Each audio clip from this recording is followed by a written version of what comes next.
I guess we had an earthquake. I didn't feel it. I guess I blocked it. So we're gonna do the tragedy of King Richard II here. Really on board. I want to hang out with William. What it is. Scene: dispersely in England and Wales. Act 1, Scene 1, London, a room in the palace. Enter King Richard, attending John of Gaunt and other nobles. Old John of Gaunt, time-honored Lancaster, hast thou, according to thy oath and band, brought hither Henry Hereford, thy bold son, here to make good the boisterous late appeal, which then our leisure would not let us hear, against the Duke of Norfolk, Thomas Mowbray? I have, my liege. Tell me, moreover, hast thou sounded him, if he appeal the Duke of ancient malice, or worthily as a good subject should, on some known ground of treachery in him? As near as I could sift on him, as near as I could sift him on that argument, on some apparent danger seen in him, aimed at your highness, no inveterate malice. Then call them to our presence, face to face, and frowning brow to brow ourselves will hear the accuser and the accused freely speak. High stomach are they both, are full of ire, enraged death as the sea, hasty as fire. Re-enter attendants with Bolingbroke and Mowbray.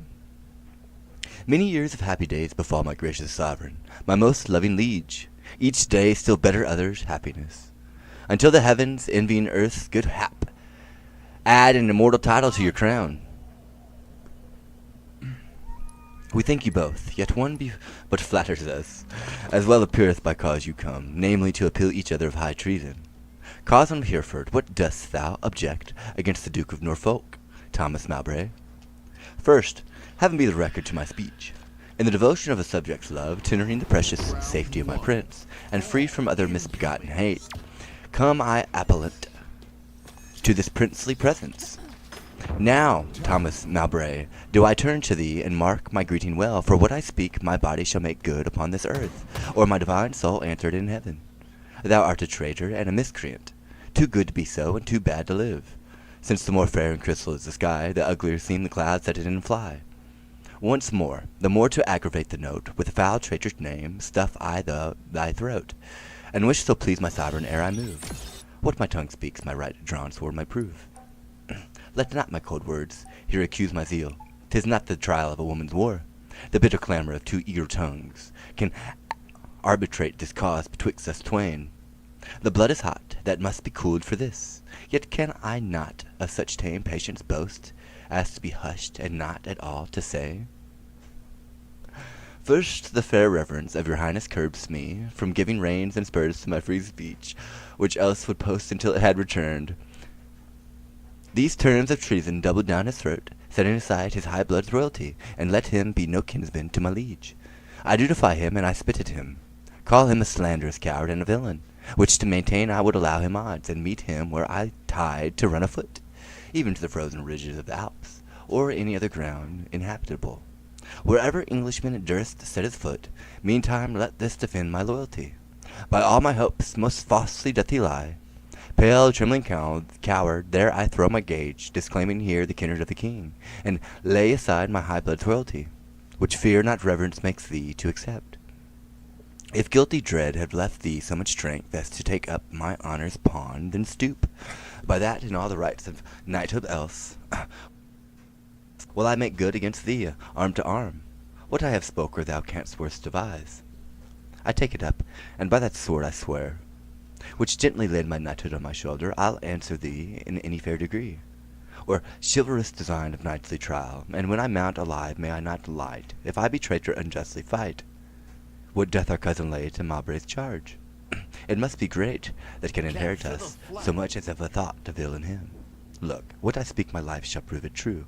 What Mowbray hath received 8,000 nobles in name of lendings for your highness soldiers, the which he hath detained for lewd employments, like a false traitor and injurious villain. Besides, I say, and will in battle prove, or here or elsewhere to the furthest verge, that ever was surveyed by English eye, that all the treasons for those 18 years, complotted and contrived in this land, fetched from false Mowbray the first head and spring. Further I say, and further will maintain, upon his bad life to make all this good, that he did plot the Duke of Gloucester's death, suggests his soon-believing adversaries, and consequently, like a traitor coward, sluiced out his innocent soul through streams of blood. Which blood, like sacrifice, enables cries, even from the tongueless cavern of the earth, the need for justice and rough chastisement, and by the glorious worth of my descent, this arm shall do it, or this life shall be spent. How high a pitch his resolution soars! Thomas of Norfolk, what sayest thou to this?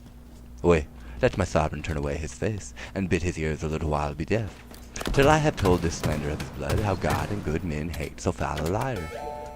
Mowbray, impartial are our eyes and ears. Were he my brother, nay, my kingdom's heir, as he is but my father's brother's son.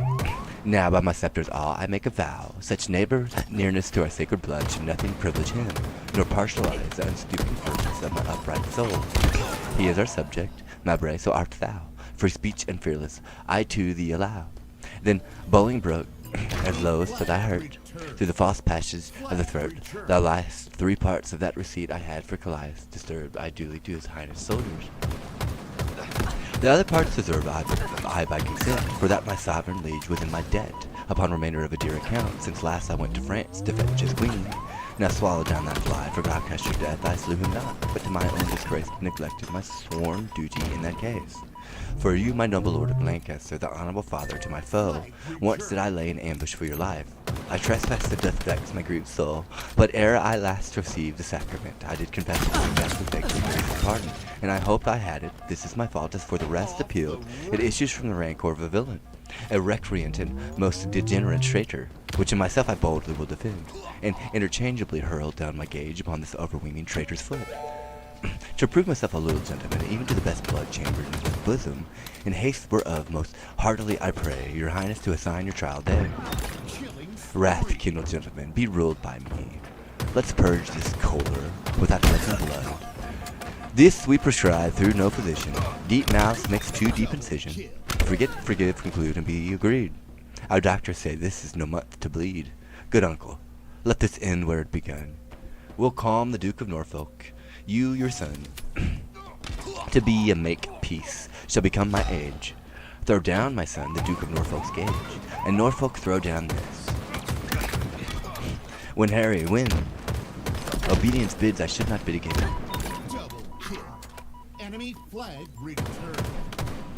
Norfolk, throw down, we bid there is no boot. Myself I throw, dread sovereign, at thy foot. My life thou shalt command, but not my shame. The one my duty owes, but my fair name, despite of death that lives upon my grave, to dark dishonored use thou shalt not have. I am disgraced, impeached, and baffled here, pierced to the soul with slandered venom spear, the which no balm can cure, but his heart blood, which breathes this poison.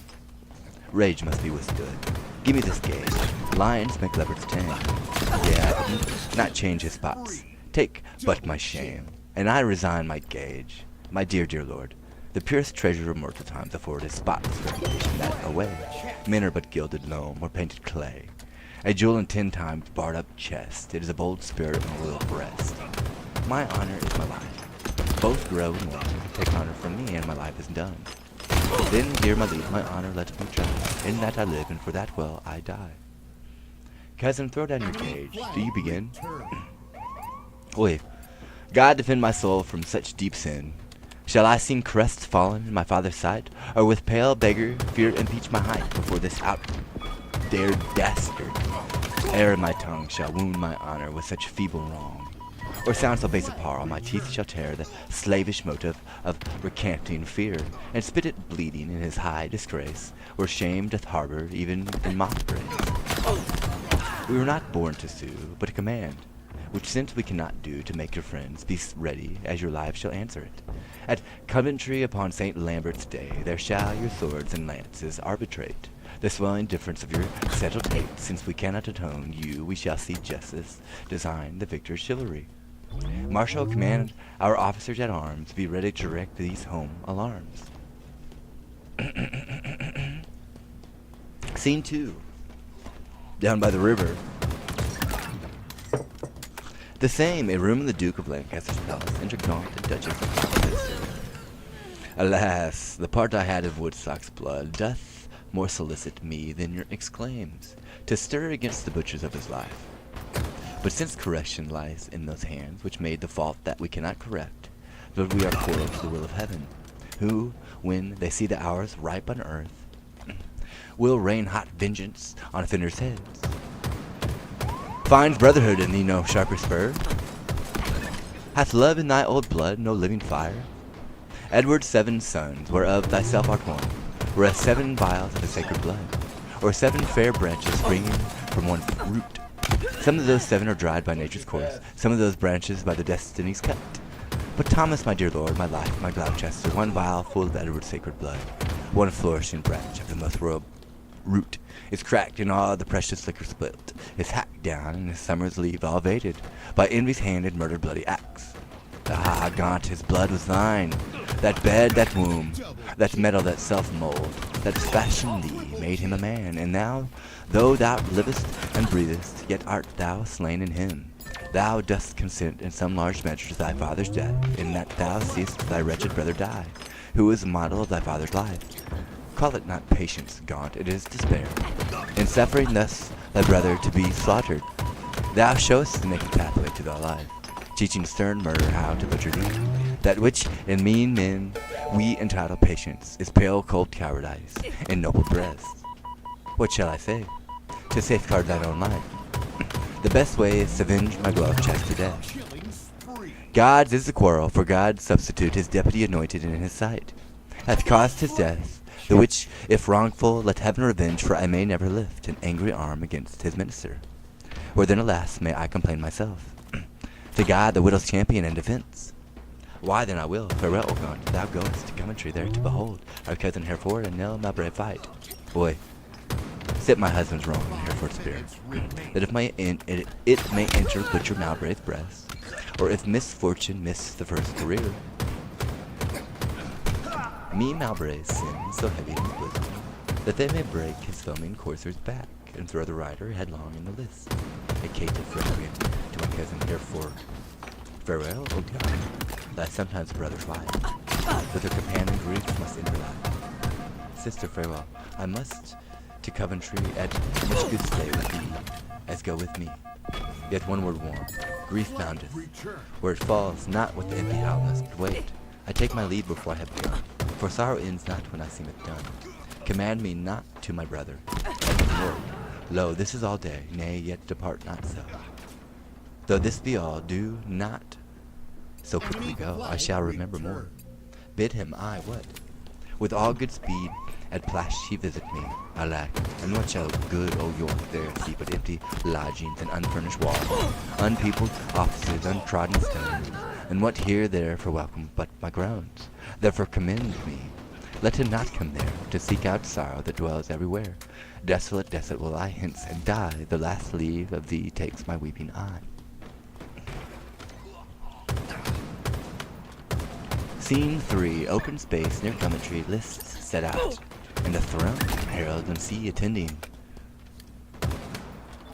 A bull. Enter the Lord Marshal and Admiral. My Lord Admiral, is Harry Hereford armed? Yes, at all points and longs to enter in. The Duke of Norfolk, sprightly and bold, stays but the summons of the appellant's trumpet. Why then, the champions are prepared and stay for nothing but his majesty's approach. Enter King Richard, who takes his seat on his throne, Gaunt, Bushy, Bagot, Green, and others who take their places. A trumpet is sounded and answered by another trumpet within. Then enter Mowbray in an armored defense, preceded by a herald. Marshal, demand of your yonder champion the cause of his arrival here in arms. Ask him his name in order to proceed to swear him in the justice of his cause. In God's name, and the king say who thou art, and why thou comest thou knightly clad in arms. Against what man thou comest, and what thy quarrel? Speak truly on thy neighborhood, and speak truly on thy knighthood and thy oath, and so defend thee heaven and thy valor. My name is Thomas Mowbray, Duke of Norfolk, who hither come engaged by my oath, which God defend and knights should violate, both to defend my loyalty and truth to God my king and succeeding's issue, against the Duke of Hereford that appeals me, and by the grace of God that is mine arm, to prove him in defending of myself, a traitor to my God, my king, and me. And as I truly fight, defend me, heaven. Trumpet sounds. flag Enter bowling returned. broke, Enemy flag appellant in returned. armor, preceded by a herald. Marshal, ask yonder knight in arms both who he is and why he cometh hither, thus plated in habiliments of war, and formally according to our law dispose him in the justice of his cause. Why is thy name, and wherefore comest thou hither? Before King Richard in his royal lists. Against whom comest thou, and what's thy quarrel? Speak like a true knight, so defend thee in heaven. Herald of Hereford, Lancaster, and Derby, am I? Who ready here to stand in arms, to prove by God's grace and my body's valor, enlist on Thomas Mowbray, Duke of Norfolk, that he's a traitor foul and dangerous, to God of heaven, King Richard, and to me. And as I truly fight, defend me heaven. On pain of death, no person be so bold, of daring hardy, as to touch the list, except the marshal and such officers appointed to direct these fair designs. Lord Marshal, let me kiss my sovereign's hand, and bow my knee before his majesty. For Mowbray and myself are like two men that bow along in weary pilgrimage. Then let us take a ceremonious leave and loving farewell of our several friends. The appellant in all duty greets your highness, and craves to kiss your hand and take his leave. We will descend that fold him in our arms, because we have heard as thy cause is right. So be that fortune in this royal fight. 30 seconds remain. Farewell, my blood, which if today thou shed, lame goodness nay, but not revenge thee dead. Wait, let no noble eye profane appeal for me, if I be poor with Mowbray's spear, as confident as is the falcon flight. Against the bird do I with Mowbray flight. My loving lord, I take my leave of you, my noble cousin, Lord Armuro. Not sick, although I have to do with death, but lusty young and cheerily drunk with breath. Lo, as at English feasts, so I regret the daintiest last, to make the end most sweet. O thou, the earthly author of my blood, whose youthful spirit in my regenerate doth with a twofold vigor lift me up to reach at victory above my head, add proof unto my armor with thy prayers. And with thy blessing still my lance's point, and it may enter Mowbray's waxen coat, and furbish new the name of John a Gaunt, even in the lusty behavior of his son. God in thy good cause make thee prosperous. Be swift like lightning in the execution, and let thy blows, doubly redoubled, fall like amazing thunder on this casque of the adverse pernicious enemy. Rouse up thy youthful blood, be valiant and live. Mine Innocency and St. George to thrive. However God or fortune casts my lot, there lives or dies, true to King Richard's throne, a loyal, just, and upright gentleman. Never did captive with a freer heart cast off his chains of bondage in a brace. His golden, uncontrolled enfranchisement, more than my dancing soul doth celebrate, this feast of battle with mine adversary, most mighty liege, and my companion peers, take from my mouth the wish of happy years, as gentle and as jocund as to jest. Go I to fight, truth as a quiet breast. Farewell, my lord, securely I espy virtue with valor couched in thine eye. Order the trial, marshal, and begin. Harry of Hereford, Lancaster, and Derby, receive thy lance, and God defend the right. Strong as the tower in hope, I cry amen. Go bear this lance to Thomas, Duke of Norfolk. Harry of Hereford, Lancaster, and Derby, stands here for God, his sovereign himself, on pain to be found false and recreant, to prove the Duke of Norfolk, Thomas Mowbray, a traitor to his God, his king, and him, and dares him to set forward to the fight. Here standeth Thomas Mowbray, Duke of Norfolk, on pain to be found false and recreant, both to defend himself and to approve Henry of Hereford, Lancaster, and Derby, to God his sovereign, and to him, disloyal, courageously, and with a free desire, attending the signal to begin. Sound trumpets and set forward combatants. Stay, stay. The king hath thrown his warder down. Let them lay by their helmets and their spears, and both return back to their chairs again. Withdraw with us, and let the trumpet sound, while we return these dukes that we decree.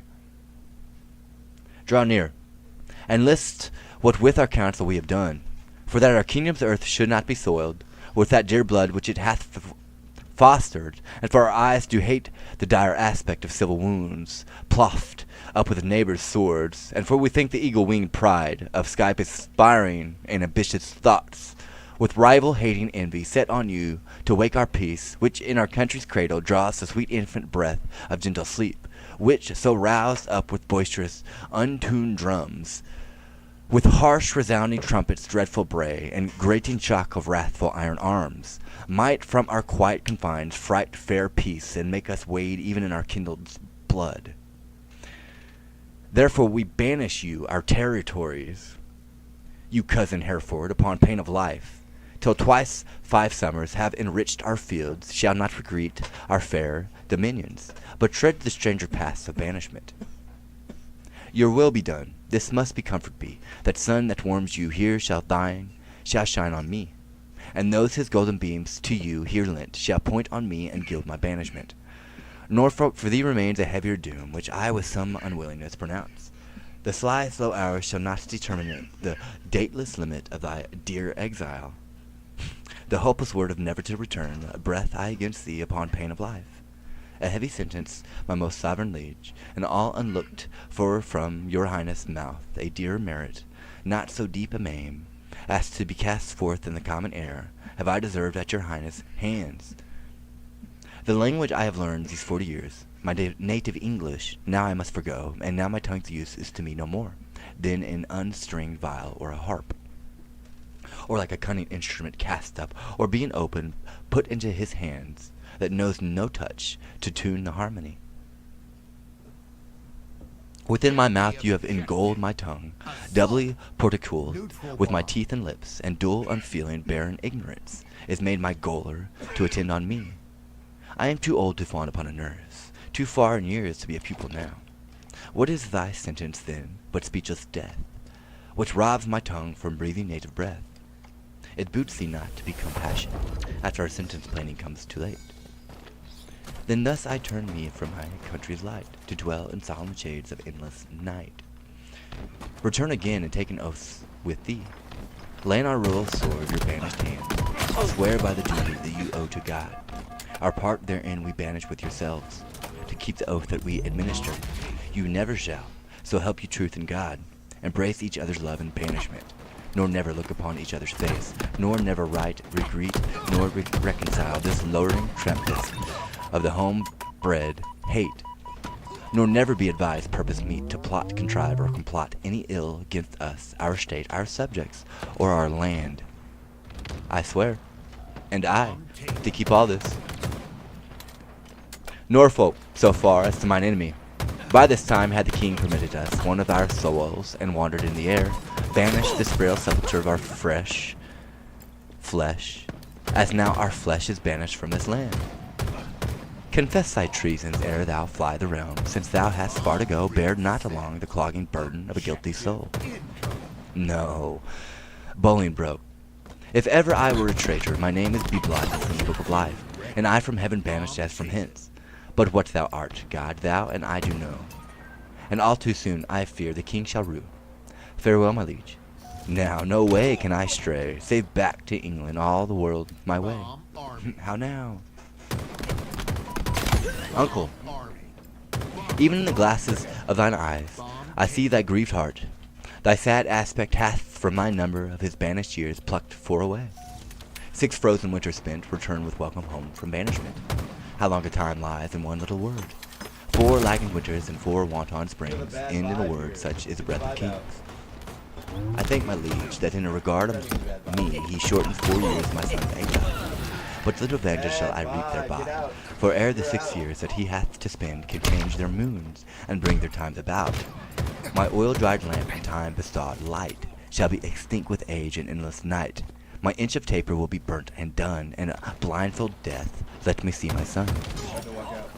Why, uncle, thou hast many years to live, but not a minute, king, that thou canst give. Shorten my days thou canst with soul and sorrow, and pluck nights through me, but not lend the morrow.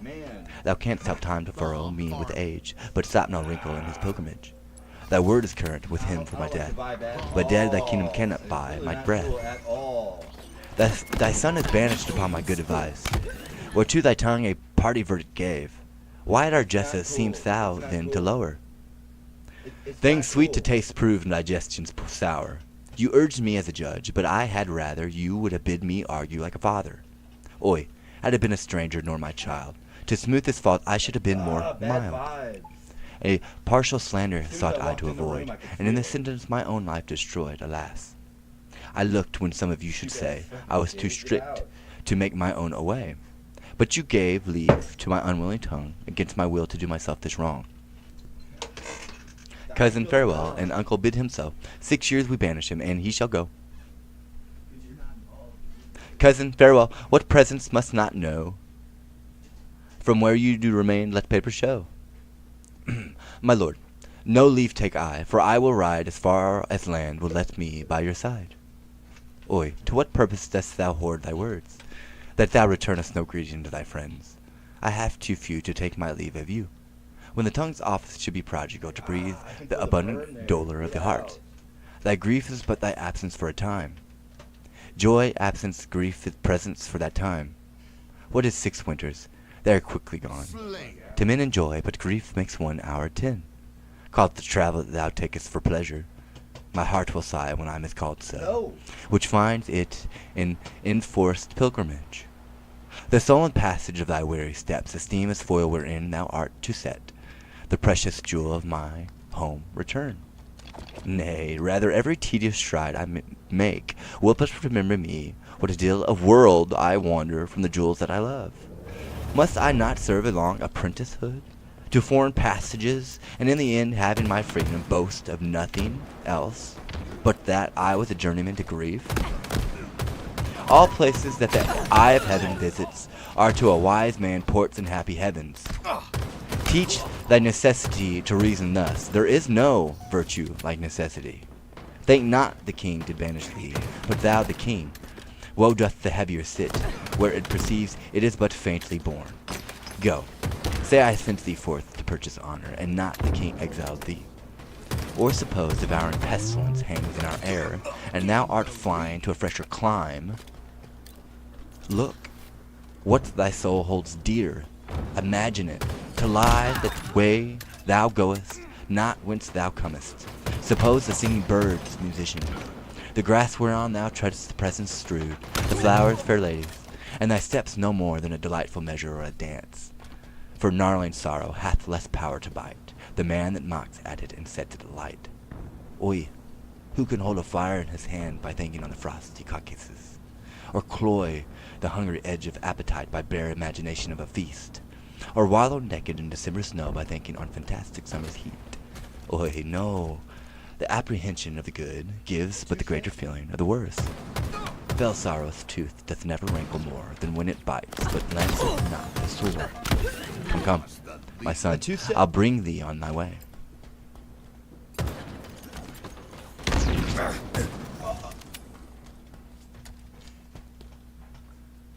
Was it a waltz? One of them.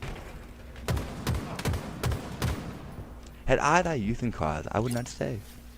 Then England's ground farewell, sweet soil, adieu. My mother and my nurse that bears me yet, where I wander, boast to this I came. Thou bannest yet the true born Englishman.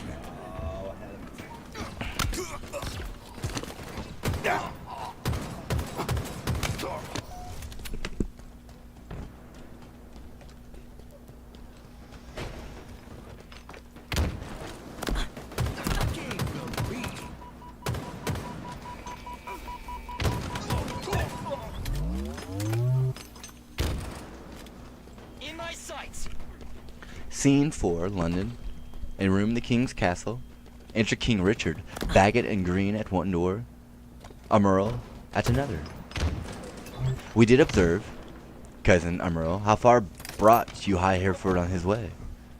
I brought High Hereford, if you call him so, but to the next highway, and there I left him. And say, what score of parting tears were shed? Faith, none for me except the northeast wind, which then blew bitterly against our faces, awake the sleeping room, and so by chance did grace our hollow parting with a tear. What said our cousin when you parted with him? Farewell.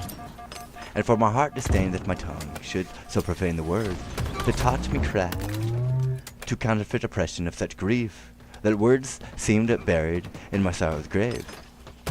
Mary, would the world, farewell, have lengthened hours and added years to his short banishment? He should have had a volume of farewells, but since it would not, he had none of me. He is our cousin, but 'tis doubt. Then time shall call him home for banishment. Whether our kinsmen come to see his friends, ourselves and bushy, bagged here and green, observed his courtship to the common people, how he did seem to dive into their hearts with humble and familiar courtesy. That reverence he did throw away on slaves, wooing poor craftsmen with the craft of smiles, and patient, underbearing of his fortune, as 'twere to banish their effects with him. Off goes his bonnet, to an oyster wench a brace of draymen bid God speed him well, and had the tribute of a supple knee. Thanks, my countrymen, my loving friends, as were our England and reversion hid, and he our subjects next degree in hope. Well, he is gone, and with him go these thoughts. Now for the rebels which stand down in Ireland, expedient manage must be made, my liege, ere further leisure yield them further means, for their advantage and your highness loss. We will ourself in person to this war, and for our coffers with too great a court and liberal largesse are grown somewhat light. We are enforced to farm our royal realm, the revenue whereof shall furnish us for our fares in hand. If that come short, our substitutes at home shall have blank charters, whereto, when they shall know what men are rich, they shall subscribe them for large sums of gold, and send them after supply our wants, and we will make our Ireland presently. Dear Bushy, Bushy, what news? Old John of Gaunt is grievous sick, my lord, suddenly taken, and hath sent post to entreat your majesty to visit him. Where lies he? At Ely House. Now I'll put it God in his physician's mind to help him to grieve immediately. The lining of his coffers shall make goats to deck our soldiers for these Irish wars. Come, gentlemen, let's all go visit him. Pray God we may make haste and come too late. Amen. Now, there he is. Nearing victory.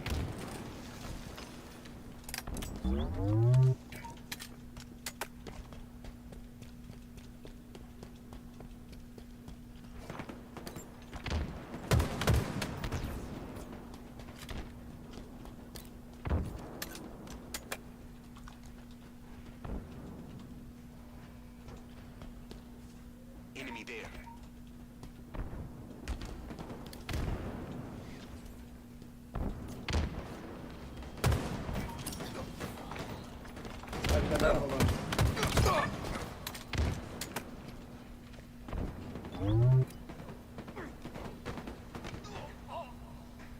How now? That earthquake was up on point. I didn't feel it. What I did feel was a big surge coming through.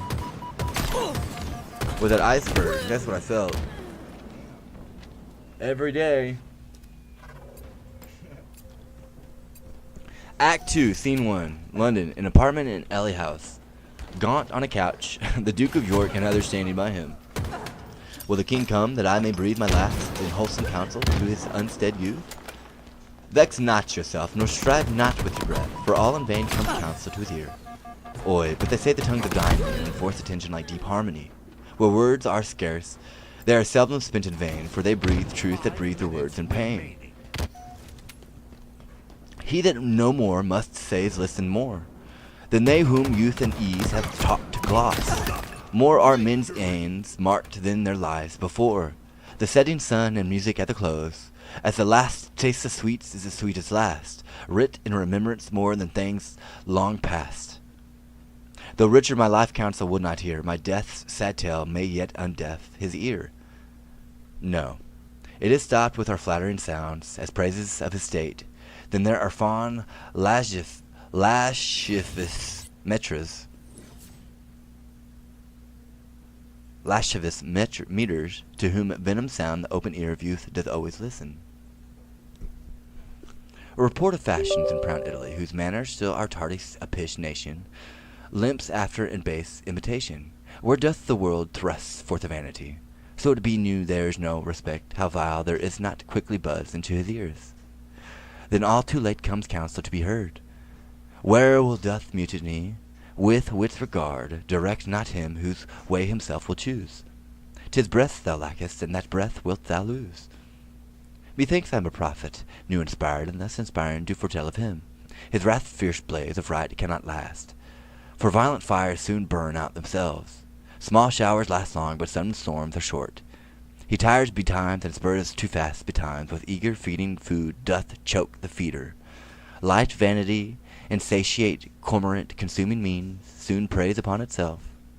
This royal throne of kings, this sceptred isle, this earth of majesty, this seat of Mars, this other Eden, demi-paradise, this fortress built by nature for herself against infection and the hand of war, this happy bread of men, this little world, this precious stone set in the silver sea, which serves it in the office of a wall, or as a most defensive to a house, against the envy of less happier lands, this blessed plot, this earth, this realm, this England, this nurse, this teeming womb of royal kings, feared by their breed and famous by their birth, renowned for their deeds as far from home, for Christian service and true chivalry, as is the sepulture and stubborn Jewry of the world's ransom, blessed Mary's son.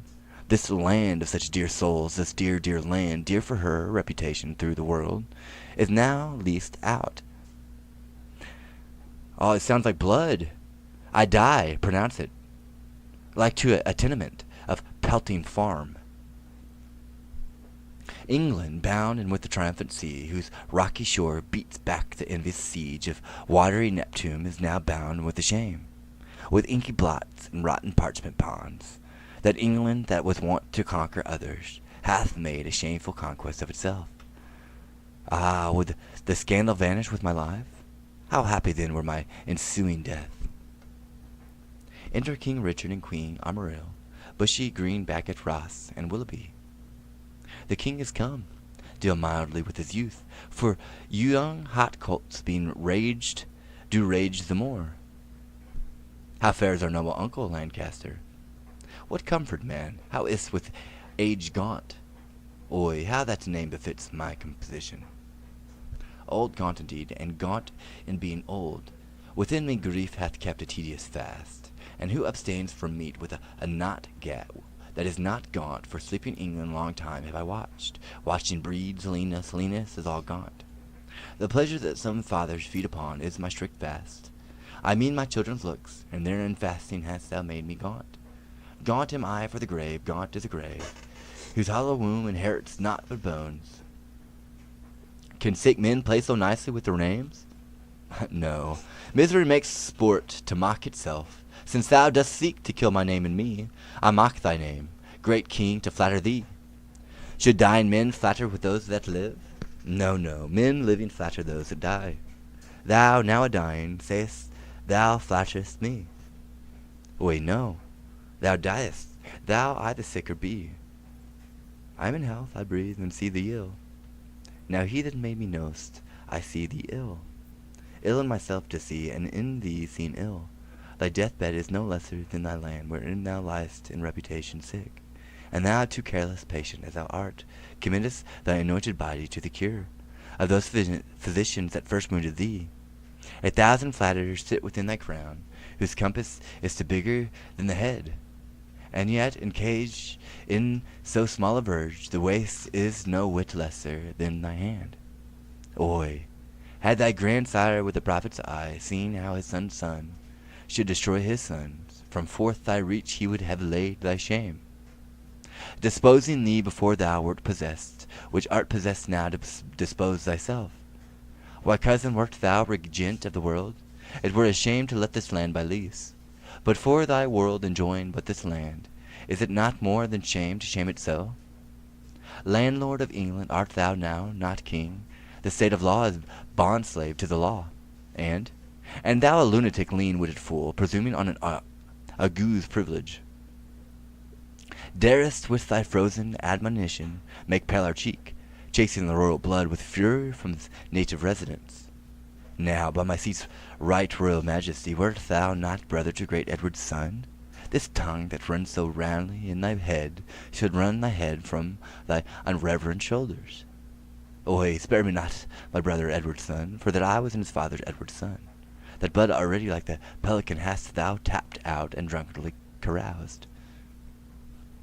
My brother Gloucester, plain well-meaning soul, whom fair befall in heaven mongst happy souls, may be a precedent and witness of good, that thou respectest not spilling Edward's blood, joined with the present sickness that I have, in thy unkindness, and be like cricket age, to crop at once a too long withered flower, live in thy shame, but die not shame with thee. These words hereafter thy tormentors be, convey me to my bed, then to my grave. Love they to live that love and honor have, and let them die that age and solence have, for both hast thou, and both become the grave. I do beseech your majesty impute his words to wayward sickliness and age in him. He loves you all my life and holds you dear, as Harry, Duke of Hereford, were he here. Right, you say true, as Hereford's love so his, as theirs so mine, all be as it is. Enter Northumberland. You're up at Slumberland? At North Point? Man, dude, my eyes. You're killing me on the wording. Every little vowel is just like, is blinding me. Really.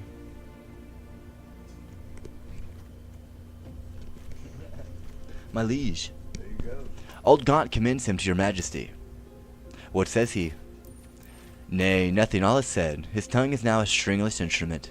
Words, life and all, old Lancaster hath spent. Be York the next that must be bankrupt so. Thou death be poured in the mortal woe. The ripest fruit first falls, and so doth he. His time is spent, our pilgrimage must be. So much for that now our Irish wars, we must supplant those rough, rug-headed kerns, which live like venom, there no venom else, but only they have privilege to live. And for these great affairs do ask some charge towards our assistance, we do seize to us the plate coin revenues and movables, whereof our uncle Gaunt did stand possessed. How long shall I be patient? Ah, how long, how now, shall tender duty make me suffer wrong? Not Gloucester's death, nor Hereford's banishment, not Gaunt's rebukes, nor England's private wrongs, nor the prevention of poor boiling broke about his marriage, nor my own disgrace, have ever made me sour my patient cheek, or been one wrinkle on my sovereign's face. I am the last and noble Edward's sons, of whom thy father, Prince of Wales, was first in war, was never lion rag more fierce, in peace was never gentle lamb more mild, then was that young and princely gentleman. His face thou hast, or even so looked he, accomplished with the number of thy hours. But when he frowned, it was against the French, and not against his friends. His noble hand did win what he did spend, and spent not which his triumphant father's hand had won. His hands were guilty of no kindred's blood, but bloody with the enemies of his kin, O Richard. York is too far gone with grief, or else he never would compare between. Why, uncle, what's the matter? Oi, my liege. Pardon me, if you please. If not, I please not to be pardoned. Am content with all. Seek you to seize and gripe into your hands the royalties and rights of banished Hereford. Is not Gaunt dead, and doth not Hereford live? Was not Gaunt just, and is not Harry Carroll? Get that off. Did not the one deserve to have an heir? Is not his heir a well-deserving son? Take Hereford's right away, and take from time his charters and his customary rights. The vehicles on the officer, take it away, Baldy. Slick Rick, the shine there on that bald. You have a connection there with a handicapped. Remove it. I can see it. Remove it. His charters and his customary rights. Let not tomorrow then ensue today. Be not thyself, for how art thou a king, but my fair sequence in succession? Now, afore God forbid I say true, if you do wrongfully seize Hereford's rights, call in the letters patent that he hath by his attorney general in to sue his livery and deny his offered homage, you plucked 1,000 dangers on your head, and lose 1,000 well-disposed hearts, and prick my tender patience to those thoughts which honor and allegiance cannot think. Think what you will, we seize into our hands his plate, his goods, his money, and his lands. I'll not be by that while, my liege, farewell. What will ensue hereof, there's none can tell, but by bad courses may be understood, that their events can never fall out good. Go, Bushy, to the Earl of Wiltshire straight, bid him repair to us to Ely House to see this business. Tomorrow next We will for Ireland, and 'tis time I trow, and we create in absence of herself our Uncle York, Lord Governor of England, for he is just and always loved as well. Come on, our Queen, tomorrow must we part. Be merry for our time, a stay is short. Well, lords, the Duke of Lancaster is dead, and living too, for now his son is Duke, barely entitled not in revenue. Richly in both, if justice had the right. My heart is grated, but it must break with silence, ere it be disburdened with a liberal tongue. Nay, speak thy mind, and let them ne'er speak more, that speaks thy words again to do thee harm. Tins that thou dost speak to the Duke of Hereford? If it be so, out with it boldly, man. Quick is mine ear to hear of good towards him. No good at all that I can do for him, unless you call it good to pity him, bereft and gelded of his patrimony. Now afore God, 'tis shame such wrongs are born. In him a royal prince and many more of noble blood in this declining land. The king is not himself, but basely led by flatterers, and what they will inform merely in hate against any of us all, that will the king severely prosecute, against us, our lives, our children, and our heirs. The commons hath he pilled with grievous taxes, and quite lost their hearts. The nobles hath he finned for ancient quarrels, and quite lost their hearts. And daily new extractions are devised, as blanks, benevolences, and I wot not what. But what, O God's name, doth become of this? Wars have not wasted it, for warred he hath not, but basely yielded upon compromise, that which his ancestors achieved with blows. More hath he spent in peace than they in wars. The Earl of Wiltshire hath the realm and farm. The king's grown bankrupt, like a broken man. Reproach and dissolution hangeth over him. He hath not money for these Irish wars, his burdenous taxations notwithstanding, but by the robbing of the banished Duke, his noble kinsman, most degenerate king. But lords, we fear this fearful tempest sing, yet seek no shelter to avoid the storm. We see the wind sit sore upon our sails, and yet we strike not, but securely perish. We see the very rack that we must suffer, and unavoided is the danger now, for sufferings so the causes of a rack. Not so, even through the hollow eyes of death I spy life peering, but I dare not say how near the tidings of our comfort is. Nay, let us share thy thoughts, thou dost ours. Be confident to speak, Northumberland. We three are but thyself, and speaking so, thy words are but as thoughts, therefore be bold. Then thus, I have from Port LeBlanc a bay, and Brittany received intelligence that Harry Duke of Hereford, Reynold Lord Copham, that late broke from the Duke of Exeter, his brother, Archbishop late of Canterbury, Sir Thomas Bingham, Sir John Ramsden, Sir John Norbury, Sir Robert Waterton, and Francis Quaint.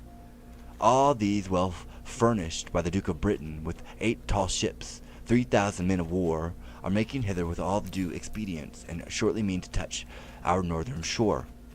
Perhaps they had ere this, but that they stay the first departing of the king for Ireland.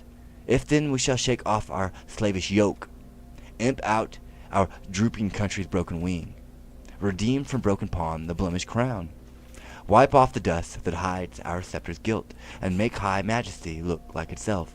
Away with me and post to Ravensburg, but if you faint as fearing to do so, stay and be secret, and thyself will go.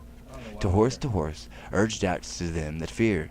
Hold out my horse, and I will first be there. Scene 2. The same, a room in the palace. Enter Queen Bushy and Bagot. Madam, your majesty is too much sad. You promised when you parted with that king to lay aside life-harming heaviness and entertain a cheerful disposition. To please the king I did, to please myself. I cannot do it, yet I cannot know cause why I should welcome such a guest as grief. Save bidding farewell to so sweet a guest as my sweet Richard. Yet again methinks some unborn sorrow ripe in fortune's womb is coming towards me, and my inward soul with nothing trembles. At some thing it grieves more than with parting from my lord the king. Each substance of a grief hath 20 shadows, which show like grief itself, but are not so. For sorrow's eyes glaze with binding tears, divides one thing entire to many objects. Like perspectives which rightly gazed upon show nothing but confusion. Eyed Ari, distinguished form, so you sweet majesty, looking Ari upon your lord's departure. Fine shapes of grief more than himself to wail, which, looked on as it is not but shadows of what it is not.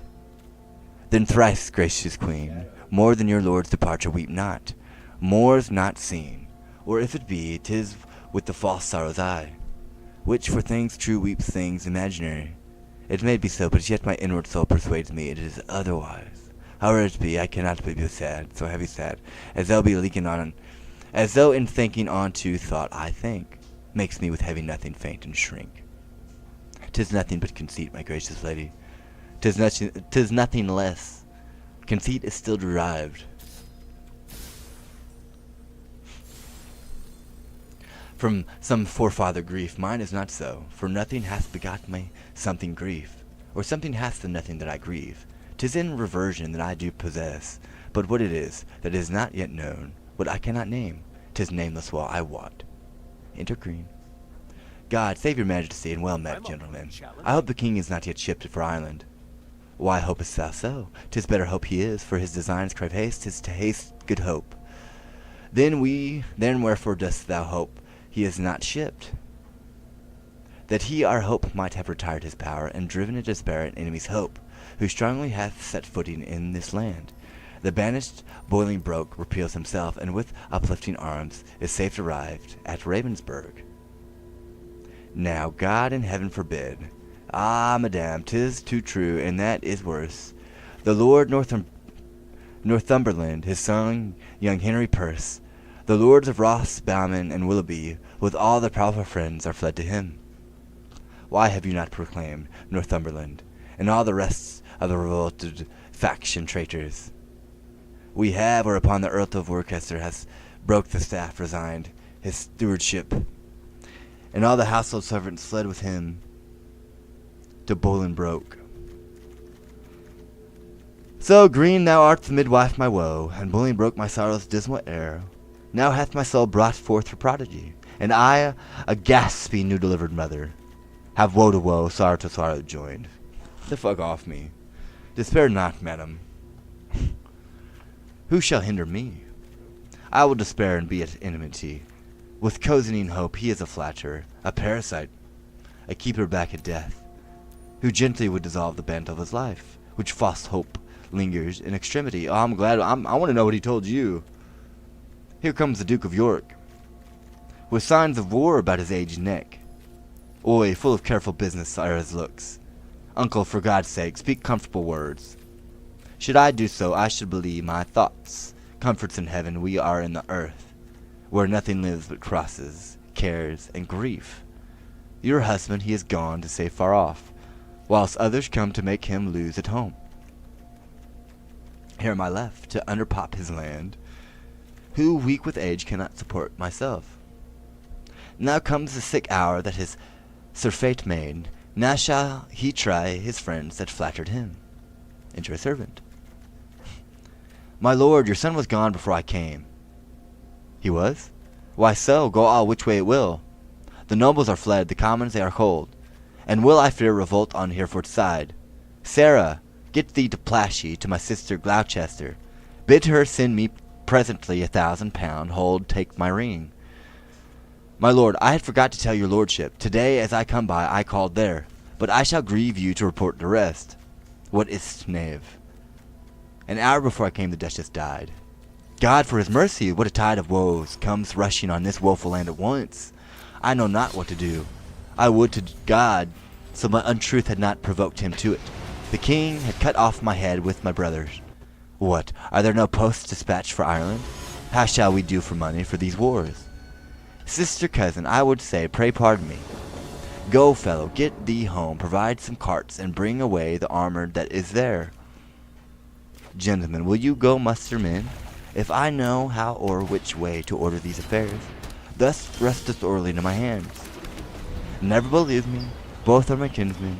The one is my sovereign, whom both my oath and duty bids defend. The other again is my kinsman, whom the king hath wronged, whom conscience and my kindred bid to right. Well, somewhat we must do. Come, cousin, I'll dispose of you. Gentlemen, go muster your men, and meet me present at Berkeley Castle. I should too plash you too. But time will not permit. All is uneven, and everything is left 6 and even. The wind sits fair for news to go to Ireland, but none return. For us to levy power proportionately to the enemy is all impossible. Besides, our nearness to the king in love is near the hate of those love not the king. And that's the wavering commons for the love. Lies in their purses, and whoso empties them, by so much fills their hearts with deadly hate. Wherein the king stands generally condemned. If judgment lie in them, then so do we, because we ever have been near the king. Sparkles over here, disco ball. Well, off a refuge straight to Bristol Castle. The Earl of Wiltshire is ready there.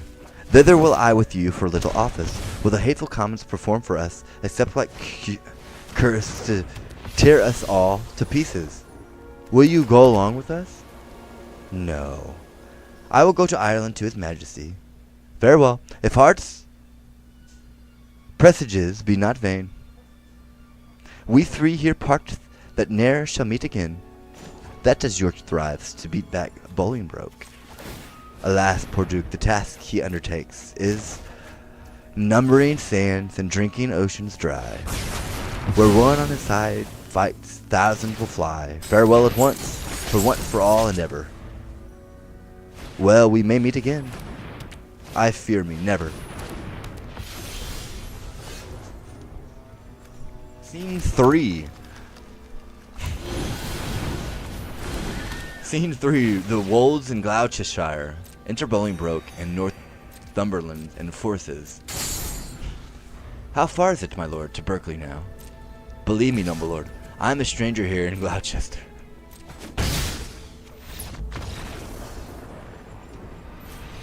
Hey, there's a deer. Dude, my bow right here. Get off. Get off this bow, dude. The fuck is this? Not even a little bit. I'm good on that.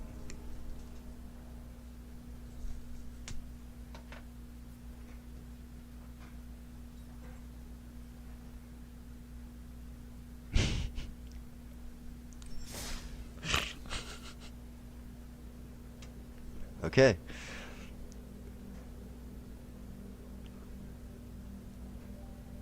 That car might as well levitated. I'm gonna be honest with you.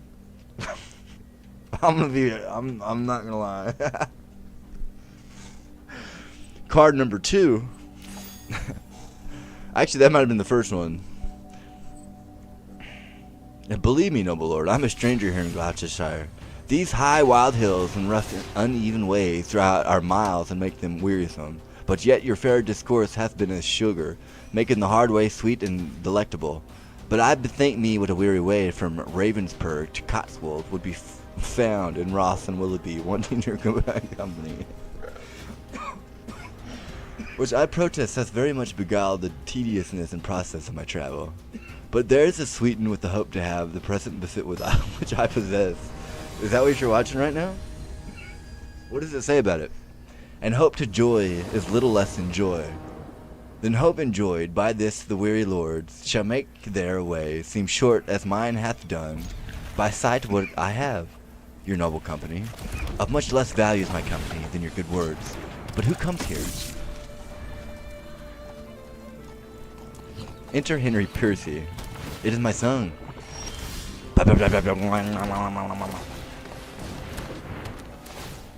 You've been caught, boys. It is my son, young Harry Percy, sent from my brother Worcester.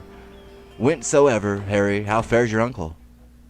I had thought, my lord, to have learned his health of you. Why is he not with the queen? No, my good lord, he hath forsook the court, broken his staff of office, and dispersed the household of the king.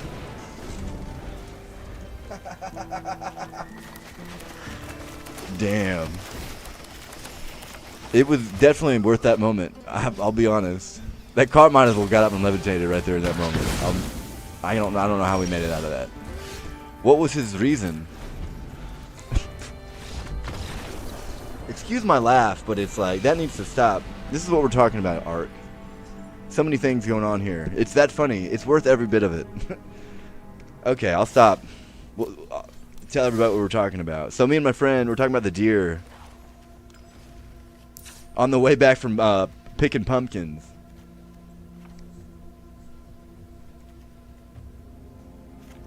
Okay, so it's nighttime, right? We're on the way back home.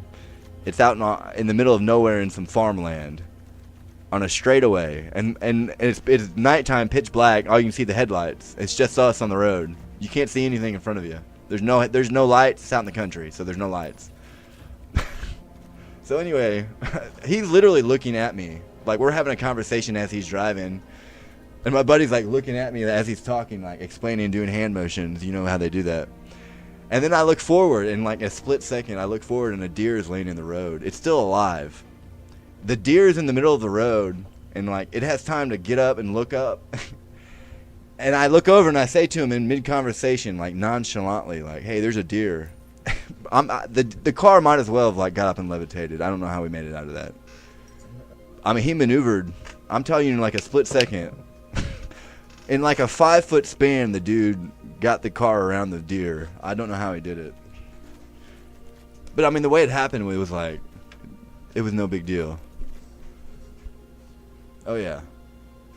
Hey, there's a deer.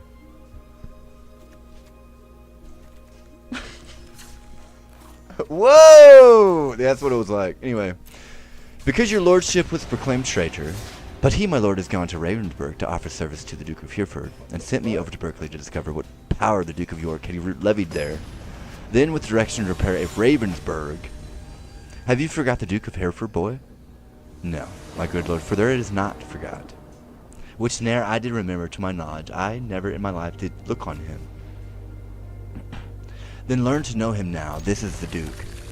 My gracious lord, I tender you my service, such as it is, being tender, raw, and young, which elder days shall ripen and confirm to more approved service and desert. I thank thee, gentle Percy, and be sure I count myself in nothing else so happy, as in a soul remembering my good friends, and as my fortune ripens with thy love, it shall be still thy true love's recompense.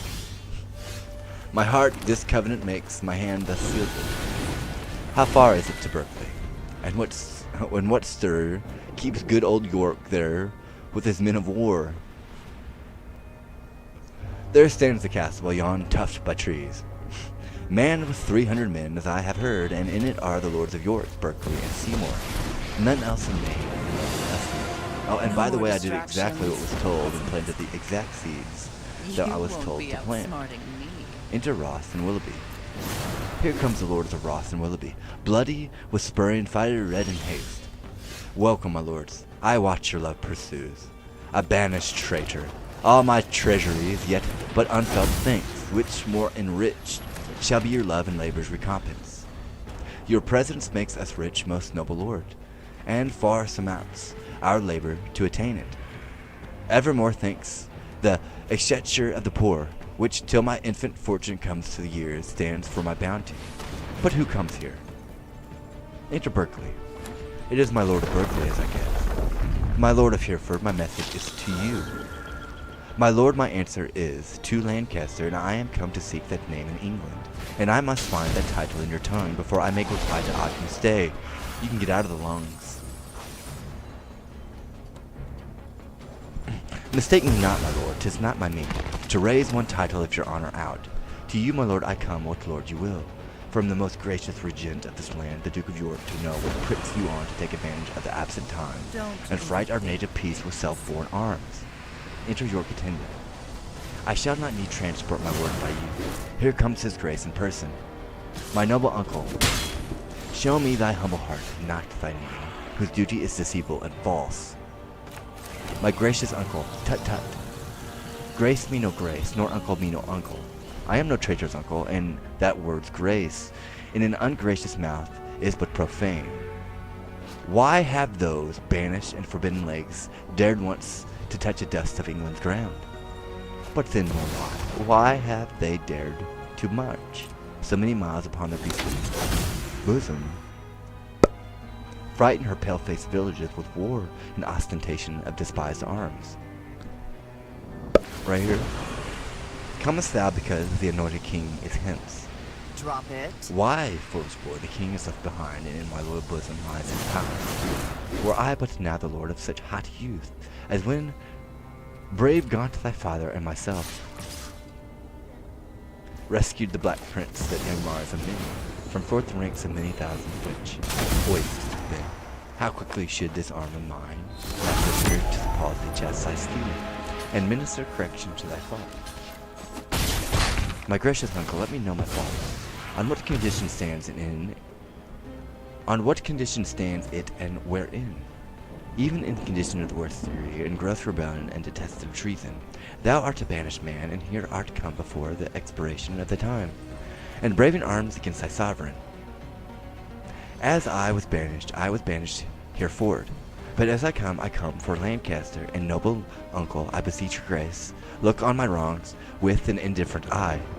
You are my father, for methinks in you I see old Gaunt alive. Oi, then my father, will you permit that I shall stand condemned, a wandering vagabond? My rights and robes plucked from my arms perforce and given away to upstart unthrifts? Wherefore was I born? If that my cousin king be king of England, it must be granted I am Duke of Lancaster. You have a son, Amaro, my noble kinsman. Had you first died, and he had been thus trod down, he should have found his uncle Gaunt a father, to rouse his wrongs and chase them to the bay. I am denied to sue my liberty, and yet my letters patent give me leave. My father's goods are ill disdained and sold, and these and all are all amiss employed. What would you have me do? I am a subject and challenge law. Attorneys are denying me, and therefore personally I lay my claim to my inheritance of free descent. The noble duke hath been too much abused. It stands through grace upon to do him right. Base men by his endowments are made great. My lords of England, let me tell you this. I have had feeling of my cousin's wrongs, and labored all I could to do him right. But in this kind to come in braving arms, be his own causer, and cut out his way. To find out right with wrong it may not be, and you that do abet him in this kind cherished rebellion are rebels all. The noble duke has sworn his coming is, but for his own, and for the right of that, we all have strongly sworn to give him aid, and let him ne'er see joy that breaks that oath. The correct time and day, my friend. Real. Exact time and day. I could probably pull up the clock with the seconds. The noble duke has sworn his coming. Break that oath. Well, I see the issue of these arms. I cannot know. I must needs confess, because my power is weakened, all is ill left. But if I could by him that gave me life, I would attach you all and make you stoop unto the sovereign mercy of the king. But since I cannot, be it known to you, and do remain as neuter, so fare you well, unless you please to enter in the castle, and there repose you for this night. An offer, uncle, that we will accept, but we must win your grace to go with us to Bristol Castle, which they say is held by bushy bandage, and their complices, the caterpillars of the Commonwealth, which I have sworn to weed and pluck away. It may be I will go with you, but yet I'll pause, for I am loath to break our country's laws. Nor friends nor foes, to me welcomes you are. Things past for jest are now with me past care.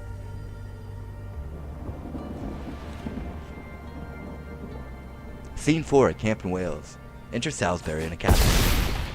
My lord of Salisbury, we have stayed 10 days and hardly kept our countrymen together, and yet we hear no tidings from the king. Therefore we will disperse ourselves. Farewell. Stay yet another day. Thou trusty Welshman, the king reposeth all his confidence in thee. 'Tis thought the king is dead. We will not stay. The bay trees in our country are all withered, and meteors fright the fixed stars of heaven. The pale-faced moon looks bloody on the earth, and lean-looked prophets whisper fearful change. Rich men look sad, and ruffians dance and leap. The one in fear to lose what they enjoy, the other to enjoy by rage and war. These signs forerun the death or fall of kings. Farewell! Our countrymen are gone and fled, as well assured Richard their king is dead. Ah, Richard, with these eyes of a heavy mind, I see the glory like a shooting star fall to the base earth from the firmament. Thy sun set sweeping to the lowly west, witnessing storms to come, woe and unrest. Thy friends are fled to wait upon thy foes, and crossly to the good all fortune goes.